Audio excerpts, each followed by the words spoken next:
this. Ready? And 3.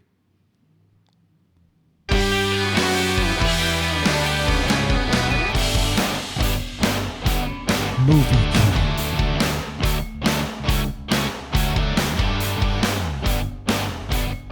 Hello, everybody. Welcome to MovieQue. My name is David Allen Jacobs, and with me here, go ahead. I'm Frank Perez. How you doing, man? I'm doing great. How you doing, David? This is good. Bear with us. This is our very first episode of MovieQue. It's true. Welcome to MovieQue, ladies and gentlemen. Yeah, and to give everyone a little bit of a heads up, what we're pretty much going to be doing is we're two guys here. We're from Salinas, California, out in the Central Coast, and we love movies. It's really that simple. We just love movies. I know there's a lot of reviewers out there and a lot of people who do that, but me and Frank are both going to give you our own evaluations on it. A little bit about me, a little bit of an intro. Starting off with me is I have done independent filmmaking for the ballpark of about 8 to 10 years. It's a nice, there you go. That was the wrong button. Sorry. I think he was going for I was going for that guy. Oh, there you go. Because Okay. Davo. Sorry. You know what? The first one was right. That's probably more like it. I don't want to be too pretentious about my filmmaking. I consider Davo. I got a lot of respect for this guy. He's the Wes Craven of Salinas, and we're lucky to have you, man. Ooh, filling those boots heavy. Thank you, buddy.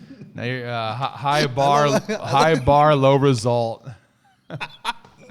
High bar Harold over here. No, but what we're going to be doing is we're going to be reviewing 3 movies. We're going to spend roughly an hour every week. So here on MovieQue, we'll be going over any movie from past, present, or future that we have both seen, and we should give everyone a little bit of a heads up that there will be a spoiler thing for each movie. So we are going deep into these movies. If you have not seen the movies that we are going to discuss tonight, click forward, or just if you don't care, go ahead and watch anyway, so we can rake up those views because we're looking for cheap, shameless promotion. No, really, but. That's a little Don't bit forget about, to subscribe, ladies and gentlemen. Yeah, don't forget to subscribe to MovieQue. So again, a little bit about me, and then I'll go on to Frank. My name is David Allen Jacobs. I am a filmmaker who I am the owner of Doc Serious Films, which is an independent film company out here in Salinas. I run and make all my own films, and we'll get into that later when we talk more about film. I don't like to be censored to a certain way, and I'm not trying to sound so artsy-fartsy, but I really don't. It sucks to be cut off and at the knees and told how to make something that looks like shit. And that's pretty much where I'm at. And then I'm also a co-owner of Jacob's Bear Coffee Roastery, shameless plug. And so that's kind of where we're at. So we thought we were to get together and talk about films, but now I'm going to let Frank tell him a little bit about himself so you can kind of know where we're at and where we're coming from. Frank? All right. So yeah, my background's in film as well. My name's Frank Perez. I'm from Salinas, California as well. Worked with David since 2008, on and off. We've done a lot of projects together. Last one was the Mysterious Murders of Moss Landing, where you could see me in a very pivotal scene doing the... He was in my film. Doing the most. Yeah. It was an independent horror film. He did a great job. We all worked really hard. And I won't give anything away because it's near the ending of the film, but he did a great job, and you can catch Frank in that. And tell him a little bit about your past. You also worked around other stuff. Are you still, before I get into that, are you still shopping that around, or is it on the festival circuit? Yeah, we did hit the festival already last year. For those who may be local and who will be watching us, we had it at the Monarch Film Festival for 2018. We had a blast out there. Nice. But it ran its course for the festival circuit. Okay. So yeah, but now you can check it out on YouTube if you want to watch it. It's 21 minutes. It's fun. Sweet. But what about you? I want to let them know a little bit. Yeah, so I studied film in San Francisco. I did a project with you back in the day that never saw the light. No, but that was fun. That was a kill shot. The kill shot. Yeah. Yeah. It was basically my version of The Departed, I think. Yeah, it was fun. I was telling him last night, we were kind of going over the notes for today, that we were trying to be really tough, and it was just, it looked a little goofy. It was the worst, Bostonian accents you could ever heard. It was the worst. I was trying to do an Italian Boston combo accent, and it was Yeah, it was great. We're gonna get some clips. It was of the that great eventually. value version of. Well, no, that's Yeah, we couldn't afford Jack Nicholson at the time, so we we gave you a call. but fun nonetheless. Yeah, we had a blast. It's true, and I feel like that's how you catch your bearings. You said something last night, like if you want to make something happen in this, line of work, you just got to go out there. Got to go out there and done. do it. If you're looking to do independent film like we do, jump in and just do it. It's gonna, it may look like crap at first. Yeah, it may, not be the best thing, but the mics might cut out, and it's gonna be. They will, and they will too. They will cut out. But you'll have a blast doing it. You'll make a lot of new friends, and the next one will be better and better. Right. And we both know where that's at. But enough of that. It's a little bit of an intro about us. Do you have anything to say more about yourself? No, I mean, I love film since I was a kid, man. It kept me out of a lot of trouble. Absolutely. And I just get stoked like when I see a good film that like just touches all, like, because I love art, man. That's really like why I was driven that direction. And when a good movie, I think, will check all the boxes. It's like it's got a little bit of like excellent writing. It's got great music, theater. Yeah. It's all in one package, man. It's like the ultimate medium, in my opinion. So theater. I romanticize it a lot, but it's still a movie at the end of the day. Well, that's fine. I think film is a romantic art form. And that's not to be so pretentious or cheesy, but it is. Yeah. Like, you can feel a lot through things. And I'm not saying just from a side of romance. I mean, you can feel something, like if you've ever seen Memento, that movie is coming from a point of view of somebody who doesn't know what they're doing the entire movie, but you still feel for the guy because he has a lost memory. You could jump all the way to The Wizard of Oz and knowing what it feels like not to be home, right, or to be lost or to have amnesia. And you could jump across even horror, to get that adrenaline rush and that pure spike in your blood, but knowing that you're going to be okay when the movie's over. I like that. That's my least favorite genre. I just never understood it. I've put myself through a couple horror movies, but yeah, I just kind of like. See, we're flipped. That's my favorite genre. But that's okay. That's cool. Because now we get two different point of views. Right. This isn't I'm more of like contest. a Wes Anderson, like, But he makes a lot of good stuff. P.T. Anderson, all the Andersons, really. Anybody named Anderson in Hollywood. I think they're family, right? Well, hey, tell them a little bit about what movies we're going to do tonight. All right, tonight I'll we're let covering. You take the floor. Tonight we will be covering Once Upon a Time in Hollywood. All right. First one on deck. Once Upon a Time in Hollywood. If you haven't seen it, folks, it is a really solid movie. Huge fan of Tarantino. Yeah. I still remember the first time I saw Reservoir Dogs and man, wild. Pulp Fiction, Kill Bill. I would say Quentin Tarantino, for the most of my teen and young adult life, was my favorite director, and that's so cliche. And a lot of filmmakers do a lot of the big eye roll, because it's kind of. That's what everyone says. But everyone says that for a reason, because he's so damn good at what he does. Right. You either love or hate the guy for different reasons, but at the end of the day, like, people respect the man's body of work for a reason, It's like, what I love about this movie personally is, like, it feels like a homage to his whole career up to this point. Absolutely. And he's gone through some shit, man. I don't know if you remember... like recently when I think it was The Hateful Eight was about to come out, he got into some trouble for calling out the NYPD for some situation. And I heard about that, right. Came after him, asking for everyone to boycott the movie. And his response to that was pretty genius. I don't know who on his team told him to do this, but they said, just tell the public you're going to stop making movies eventually. So that's when he announced his retirement. He said, all right, I'm going to make a couple more movies. So I'm sure it was like a good counter to the political situation at the time. But I think he's on his way out, and this one feels like his like love letter to L.A. and Hollywood, and like he really gets into like the spaghetti westerns that influenced him, Sergio Leone, all that, and like you just get the vibe. Like it just has L.A. written all over it, and he hasn't done a movie like that in a long time. I don't think since like maybe Jackie Brown, right? Yeah, Jackie Brown. That's a great analogy. The last time he did something like this was Jackie Brown. Right. But we said this before we went on the air, which is. One thing that I really I got kind of bait and switched a little bit. This movie is kind of like, it's lengthy, but in a good way. You got to take your time and hang out with it. That's kind of the theme for the hour, right? Right. A lot of these movies, you got to take your time and hang out with it. By the way, before I go any further, the 3 movies we are going to discuss is, as he said, Once Upon a Time in Hollywood, Goodfellas, and Fight Club. Right. Fight Club's been reviewed 1,000 times. Get ready for 1,001. Okay. No, but back to Once Upon a Time in Hollywood. They kind of played it out in the trailer, and from all the articles that I read online beforehand, that this movie was going to be a gore fest based off Charles Manson. Now, by the way, we did say spoiler. I love how you said bait and switch on that. Yeah. Yeah, because so I'm thinking they're setting us up hard. As what the trailer is so bubbly and so fantastical that when you go to the theater, you're like, oh man, he's gonna be ruthless. This is gonna get brutal.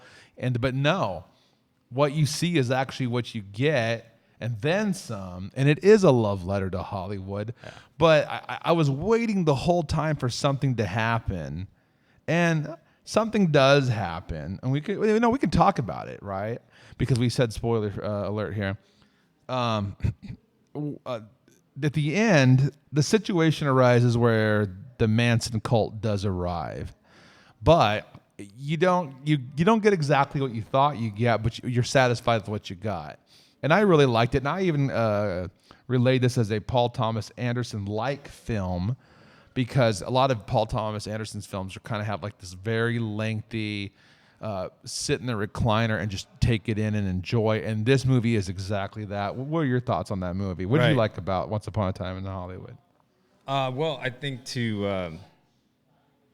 for one thing, I think it's really cool how I feel the same way.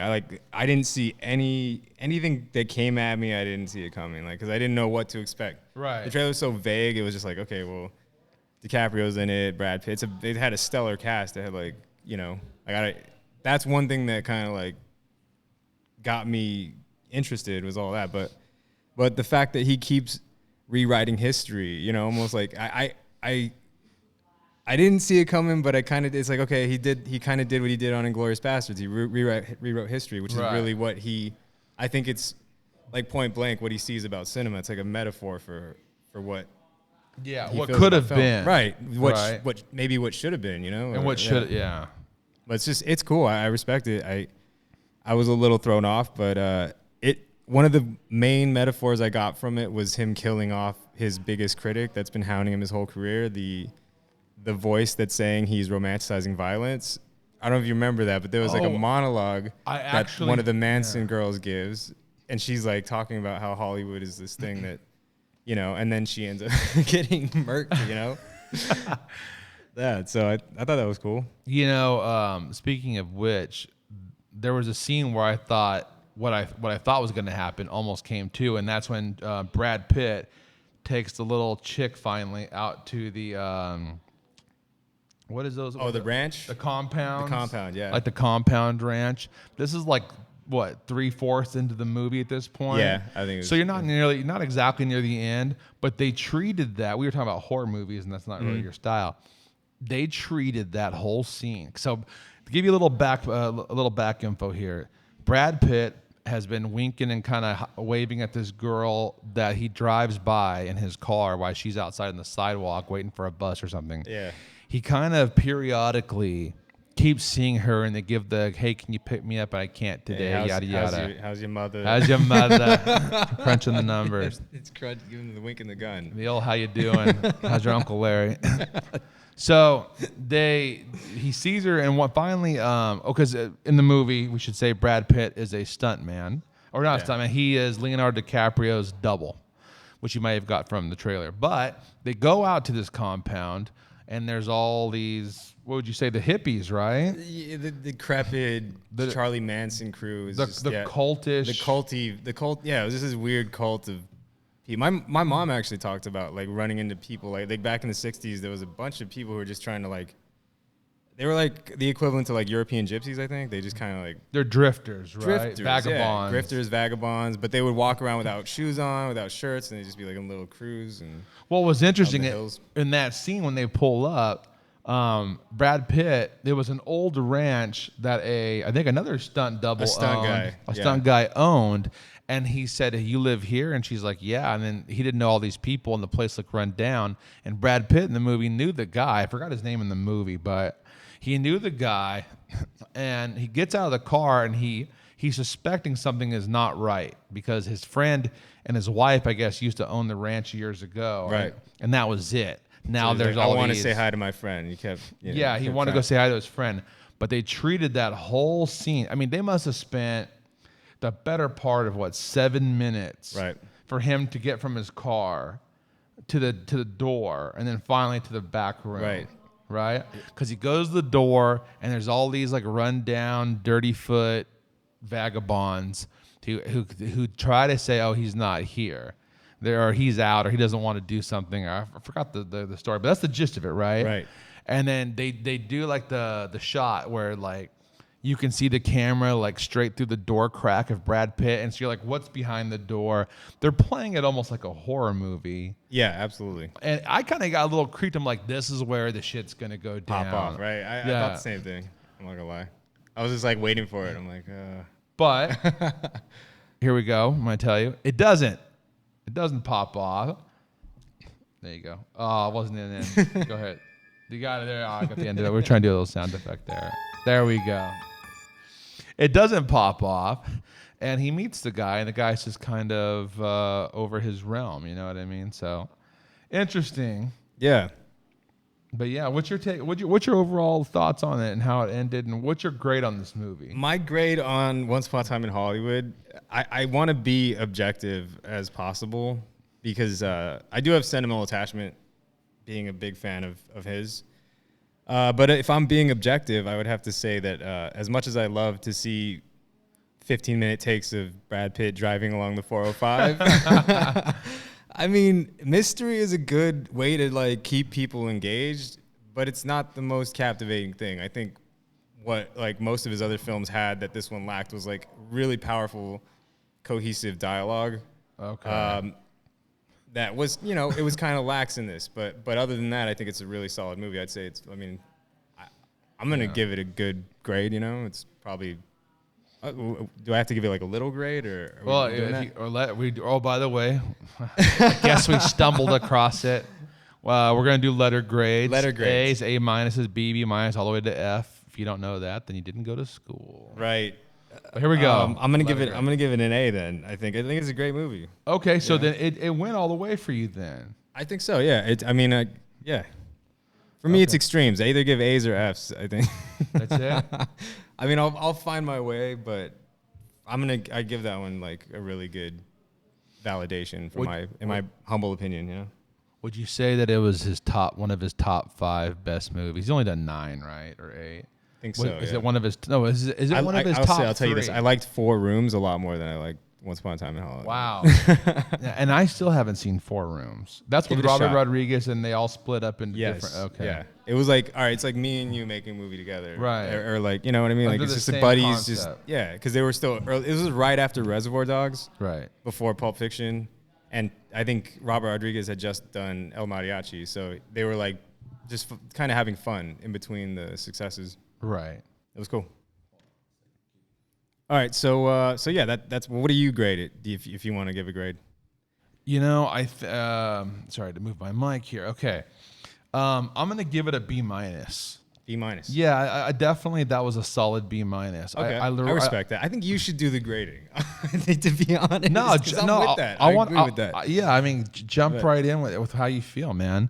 Okay. I'm definitely going to give that a B minus because, for the simple fact, there's other movies that I liked more of his than I did that one. Okay. But I did think halfway through the movie that it was going to be like a D plus or a C minus. Not because it wasn't filmed well. I just felt like it was dragging a little bit. Right.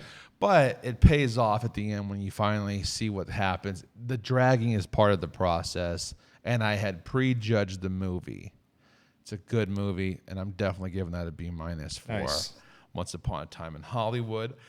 I will say, though, if you haven't seen it and you heard this review and you kind of, we didn't tell you everything.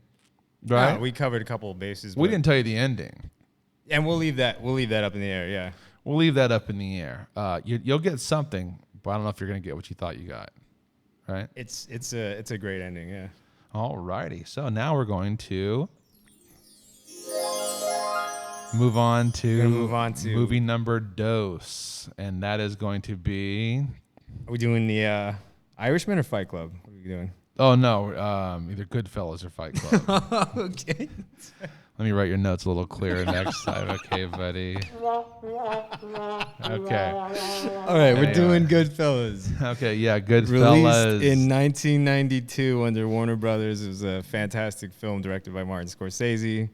Thank you David, so much. what is your take on that? Love. Across the board. Hits all the checks, yeah. Man, I don't know what's better, that or Casino. A lot of people will say Goodfellas because it's older and it's the first, but I mean, we won't get into Casino. I think I quote. I get to between me and my brother have this thing where we constantly quote movies just on the fly, like, and it's kind of like we it makes us, we both crack up about it. But one of the most quotable movies of all time, I think, is Goodfellas. I can't really remember too many lines from Casino, but Goodfellas is fun in that regard, And speaking of which, we've been friends now going on 13 years maybe or so. Yeah, it's been a long time. But me and Frank used to always joke with Goodfellas lines. And if you've ever seen Goodfellas, we'll get to this in a minute, but we're referring to Spida. Dance, Spida, Dance. Spida, Dance. That should be a band name. Instead of what is it? Dance, Gavin, Dance. Oh, shout out to them. Oh, yeah. They paid us before this. Yeah. Get their local album on no, I don't know. No, they're cool. We're just. I haven't actually heard their stuff. What are they, hardcore? No, I had no clue. Post-hardcore? But yeah, we'll support. But Dance, Spida Dance, right. I think was should be the next hardcore band that comes out. No, another line we throw around is "Go home and get your shine box." Go home and get your shine box. That's a classic one. No, right. All right. No, but pretty much. So Goodfellas what year was that? I don't have my 90. notes. I think it was 92. 92. Yeah. This is starring, of course, Bobby D, Ray Liotta, Joe Pesci. I think we should segue into The Irishman now, based on that, because the cool thing about The Irishman is it's a Netflix special. They bought the rights to Scorsese's next project. Pacino's in it. Joe Pesci and Robert De Niro in the movie together for the first time in I think a decade. Joe Pesci in a movie. Yeah, in any movie. I mean, that guy and Jack Nicholson right now, I think, are tied for like the hardest people to interview. Reclusiveness. Yeah. And to get that guy back on board, Netflix must have shelled out some serious cash. Yeah, I think I could be wrong. I think the number was like 193 milli. That's why there hasn't been any new additions lately. I think they shelled out half. They even got Sebastian Maniscalco to be in it. He's got a little part in that. I'm not familiar with who that is, to be honest with you. He's a comedian. He just hosted the VMAs this year. Oh, okay. I know who you're talking about. Nice. Funny guy. You should watch his stand-up. Are you excited to see The Irishman? I am. I think it comes out next year. It's got all three people in it now, right? We got Pacino, Pesci, and De Niro. And the thing is, I hate to talk about it, but you don't know how many movies these guys got left. I mean, every movie costs X amount to make, and I don't think we're ever gonna see it. I don't know. We'll see what happens, but like, you know what I mean? Like, it's a big deal for fans of that genre. I believe in Scorsese. He normally pulls it off for the most part. Yeah. I like a lot of his work. Something that doesn't ever get brought up, and we're not going to talk about tonight one other time, is Bringing Out the Dead. You ever seen that movie? No. With the ambulance with Nicolas Cage. Oh, that was his project? I think it's Bringing Out the Dead's the name of it. But yeah, incredible movie. Have you ever seen Cape Fear? Yeah, a long time ago. I loved it. Okay, cool. Yeah. But anyway, we're getting off topic here. It's about Goodfellas, but Goodfellas. When everyone talks about the Mount Rushmore of mob movies, what's that Mount Rushmore? What would you say? Hands down, it would be Goodfellas, I think. And if you want a couple more? Yeah, like four-ish. Okay. So it'd be Goodfellas. I think it'd be Goodfellas, Casino. Scarface, right? Scarface would be up there for sure. And The Godfather. Oh yeah, you can't leave that out. Well, what's that all about? No. Yeah. But Goodfellas is probably on that Mount Rushmore, and I mean, I know everyone's probably in the past has reviewed Goodfellas and all that, but let's talk about some of the things that maybe not many people think of, which is, how long do these guys know each other going into pre-production? I know Pesci and maybe De Niro had previous work. Didn't they work on Raging Bull together? Right, yeah. But Ray That's Liotta, the thing that Scorsese tends to do is he'll lock onto a lead. Like he worked with De Niro most of his career, from like Taxi Driver to I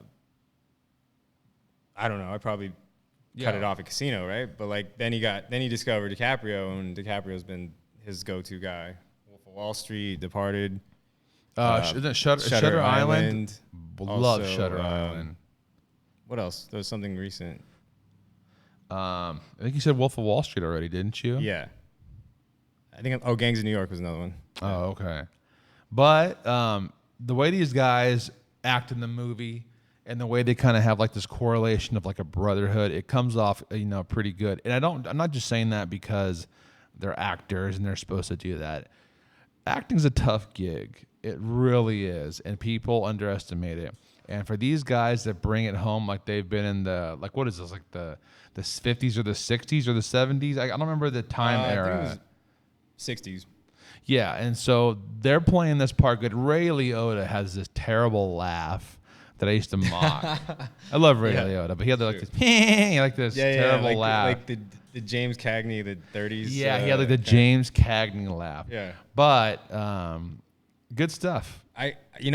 Not many people know, just to get into like some film facts here, not a lot of people know that Ray Liotta's mother was actually she was sick at the time when they shot that. So for him to like muster the strength to continue to act and pull through is a testament to him, I'm sure that it seems like some of the best acting goes on when somebody has a traumatic experience going on during that time. And I mean, I think art in general is driven by kind of, that kind of stuff. You could either let it kill your creative disposition, or you could let it drive it. Absolutely. Yeah. A little side note for all you music hard rock fans, Metallica's album And Justice for All, I think all four of those guys are going through a divorce at that time, and it's one of their biggest albums ever. Or something. Someone's going to correct me. But I think that says a lot about what Metallica was up to at that time, too.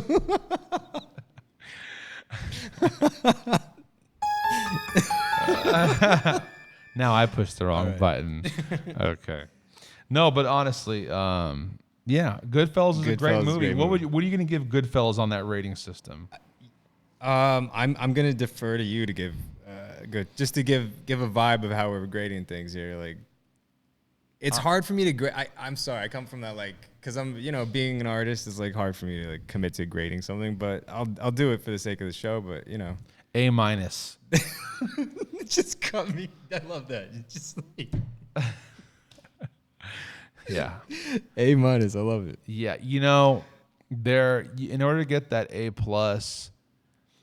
very few sit there, and it is an incredible movie. Hence the A-. Yeah, but it would have been better off without Ray Liotta's annoying laugh, I think. It could have been an A+. If I could go back in time and tell Scorsese, yeah, you know what I mean. Okay. All right. No, but honestly, A-. What would you say about that? As far as like grading it, it's up. For me, it's like it's a gold standard of films for sure. What were you gonna say?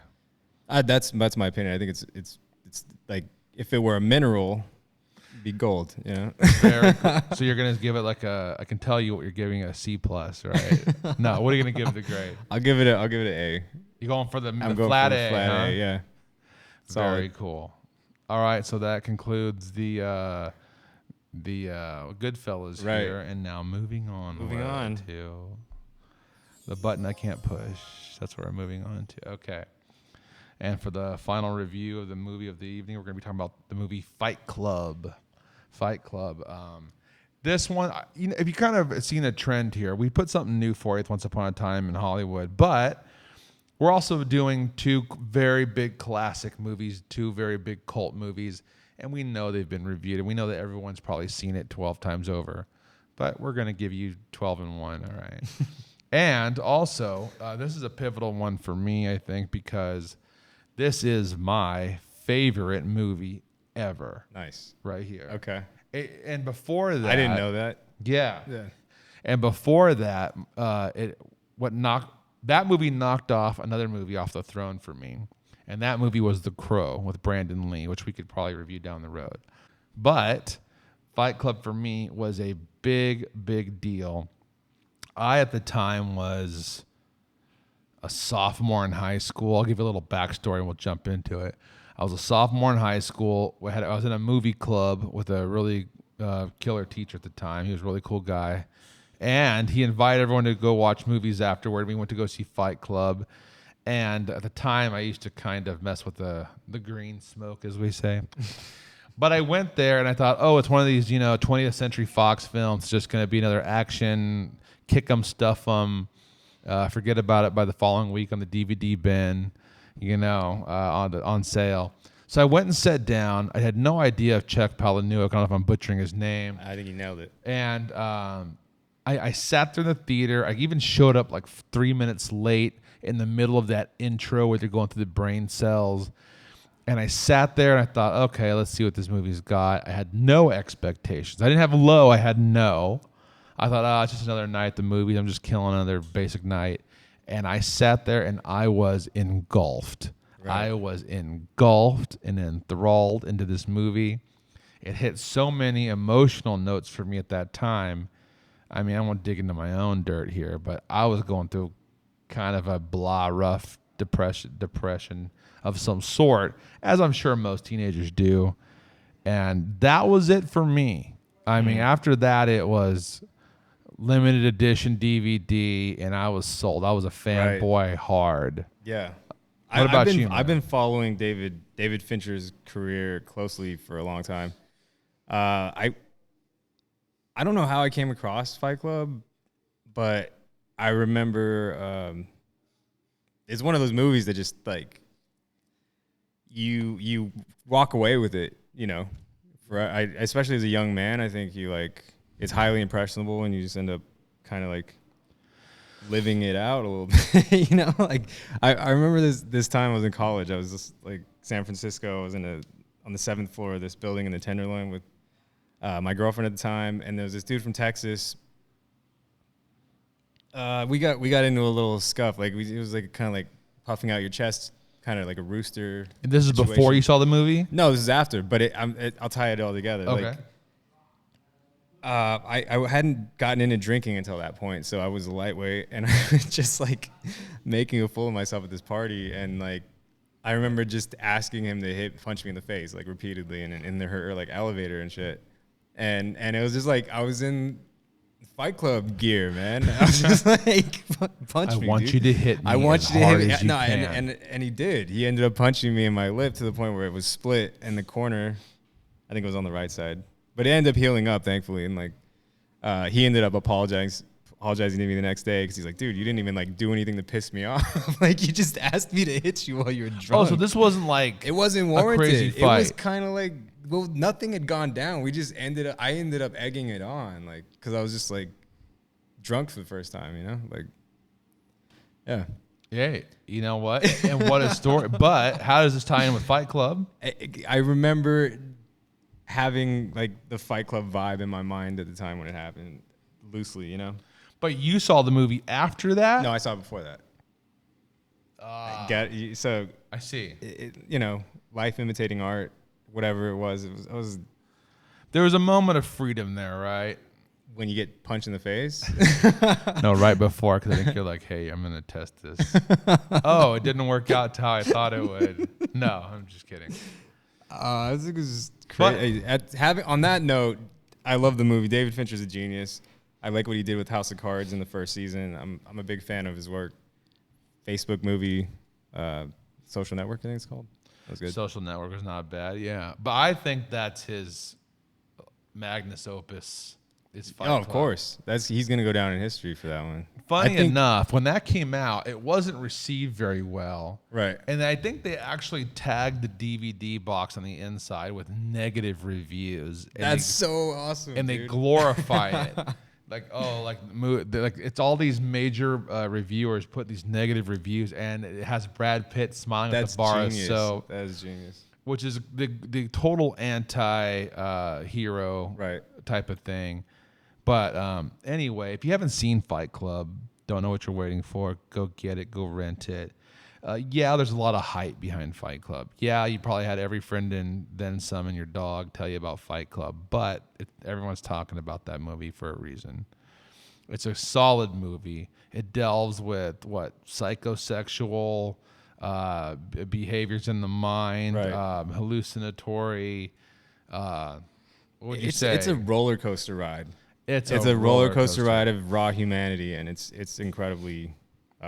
It's just, those are the types of movies you look back when you're like, I don't know how, like, it's lightning in a bottle. I don't know how the production crew was able to pull that off. But I also think too at that time, Pitt was a big star, but he wasn't that big. I think wasn't he dating like Jennifer Aniston at the time? He wasn't that big. He wasn't the big Pittster that everyone knows now. And Orton was coming up because I think he had just done American History X, and then he also did Primal Fear, which was a really good movie where he was like a schizo guy. Okay, I haven't seen that. But yeah, those are with Richard Gere, really good.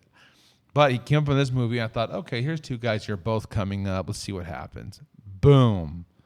Super good. Yeah. Super good. And you know what? You probably have already seen the movie. How many times did you see that in theaters when it was out? I think I only saw it once. Okay. Because I was going to say, like, what that movie was to you, I think The Departed ended up being for me. That's yours? Because when I was 18, I was about to move to San Francisco, and I was kind of like lost, kind of trying to find my way. I was a kid. I went to go see that movie on the random fly. At the time, I didn't like Leonardo DiCaprio's acting. I never really got into any of his movies, you know what I mean? But he went from like Titanic guy to like a legit actor at that point, because he played this character that was highly relatable. He was super anxious. That was relatable. But Scorsese said that was his worst movie? He considered it his worst movie, and he ended up winning an Oscar based on it. I love the pacing of it from like the first act, and how the title. For me, when it comes to movies, like, what are you gonna bring to the table that makes your movie stand out? And like, to have a title come into the film like 30, 40 minutes deep after a great introduction, that was like, okay, I love this. I can't wait to see what else is coming. What else is on deck. I saw that movie literally like 6 times in theaters. And what I love about that movie is its rewatchability. Right. That movie has a killer cast. Mark Wahlberg, Anthony Anderson. And that was Nicholson right before he started to teeter off. They caught him at the tail end. Right. And he did a killer job. He was actually based on a real guy, Whitey Bulger from Boston. And I didn't know that until Whitey Bulger got caught up in real life. I had no idea. And later we'll talk about Black Mass down the road. Have you seen Black Mass? For sure. That's a good one. We'll skip that. But Jack Nicholson does a killer job in this movie. Yeah. You really. The only thing, by the way, and now nobody will ever unsee this, is in the very beginning when Jack Nicholson is walking to the kid in the dark and he comes through. He has a cigarette in his mouth. When they cut to the back shot, when they cut to the back shot of his head walking to the kid, cigarette in the mouth. When they cut back to him, there's no cigarette. See, but that's the beauty of it. It's not perfect. It's not perfect, man. It's a diamond. It's a diamond. And like a lot of old movies, like, from the 70s, they gave you X amount of time to pull off a movie. If you couldn't do it in that time, then whatever you got, we got, and let's just put it out there. If you get all the time in the world, anybody can make a good movie, unlimited resources. But to do it, you guys got 6 years. Make me proud. But that was a super good movie, and I love they did like the subtext with the cross, the X's, the X. So in The Departed, if somebody gets whacked, there's an X in the background subtly. And that's fantastic. And who doesn't want to bang their psychiatrist? There you go. Right. Oh, we could turn that volume up. We got to work on this. Yeah. There you go. There you go. I'm just going to leave it up for now on that way. All right. No, and then the very last shot of the movie. after, and we're gonna give this away, by the way. What's his name's character? Oh, I love that scene. Yeah, he gets popped by Mark Wahlberg, who's been on house arrest. Yeah. The cop goes rogue, but I get it, right? So Mark gets his justice. Gets his justice. But then they have a shot of that golden. What is that? Like a dome or a church or something? Right. It's like it's a. I think it's the City Hall of Boston or something. And they have a little rat crawling across the window. Brilliant. Beautifully done. Rolling Stones, I think, is playing. Yeah. Rolling Stones had a big part in that soundtrack. They did. I think they were really trying to get that gritty 60s vibe, but it wasn't 60s. It kind of like it was so synonymous with Jack Nicholson's character, I think, though, that you just couldn't not have right. That. They wanted that grit. Right. Yeah. A few times you thought, what was surprising was, I'm going to say it, is Leo getting popped. I think there was this, it was very Shakespearean, man. I love that about it too, because it was like, this guy gave his all for this thing, you know? You kind of know that things are going south. You think that like some of these supporting actors are going to get popped off, like what's his name? Not Estevez, Charlie Sheen. No, Martin Sheen. Yeah, you went through the whole family. Yeah, there. I couldn't get to it. But there's a scene where he's trying to help out. He's the commissioner or something. Yeah. He's trying to help out Leo undercover. And he just goes flying off the roof. He goes flying off the roof, back first, and splatters like a balloon, a water balloon. But what I will say is, him getting popped. Pretty crazy. Yeah, it was crazy. It was unexpected. But yeah, I think the best movies, and just to give you an impression of how we grade, you see where Davo's coming from. He's very difficult. It's very difficult to get an A from him. But for me, it's just like, I think if your movie is, I think John Steinbeck said it best. He's from our hometown. Right. He said a great writer's job is to reconnect people to their lost humanity. Great movies will do that one way or another. They just you end up feeling like a watered plant after a good movie, and that's where you end up feeling like the water got taken out of you. Right. And then you wish you had that $9 back. We'll review Dragon Wars another day. That movie was garbage. Garbage. I haven't seen any garbage movies lately in theaters. I got to be honest. I got to talk about this. Okay, side review real quick. I went to go see Dragon Wars with the two dragons that spiral up the building 10 years ago, around the time Cloverfield came out. And I saw the preview. I was like, dang, this looks badass. I love dragons, and it's in the city. So my buddy, we hadn't watched much TV at that time. We were busy. And I said, hey, Emmanuel, grab a movie. He's like, yeah, let's go. So we go see Dragon Wars. Pay the full price, in $8 or $9 for the ticket. Get the large popcorn. And I'm thinking, damn, dude, it's for Saturday night. It just came out. I'm looking around the theater. I was like, there's only 7 people in here. I was like, what's up? People aren't into these kind of movies. Was that a Nicolas Cage movie? No, his movies would have been better, actually.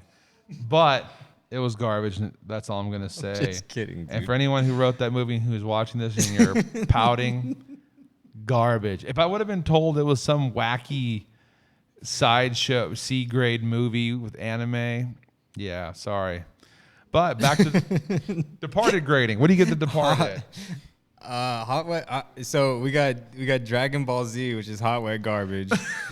We got Dragon Wars. The Departed is I would give it a dude. It's a 10 out of 10. It's they nailed it. Dearly faithfully Departed. So you're giving it an A? I gave it an A. Yeah. Okay. Hands down. I'm giving The Departed an A. Nice. Not an A plus, but an A. Solid. Love it.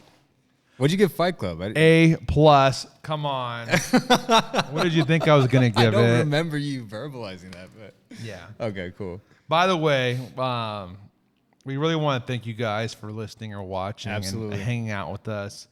This has been fun. We're trying to find our way here. We're going through the brush and making a path. Yep. We may get better at this. We may get worse. We're not too sure yet. I think there's only one way to go from here, Davo. Is it? Keep trucking, man. I don't know. That floor seems loose. No, but we thank you. Thank you for joining us. For chilling. And before with we us. leave, I want to give a couple of shout outs here. Oh, this thanks. podcast is brought to you by Cannabis with Us for the exclusive Monterey cannabis tours of the 831 Cannabis with Us, as well as Jacob's Bear Coffee. Yeah, Jacob's Bear Coffee Roastery.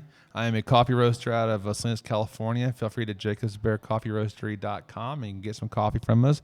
Or if you're in the area, come on by to all the local farmers markets. We're just about at 80% of them, so check it out. Thank you. Also, check out Hotel 1110, the only rooftop bar in the Monterey Peninsula.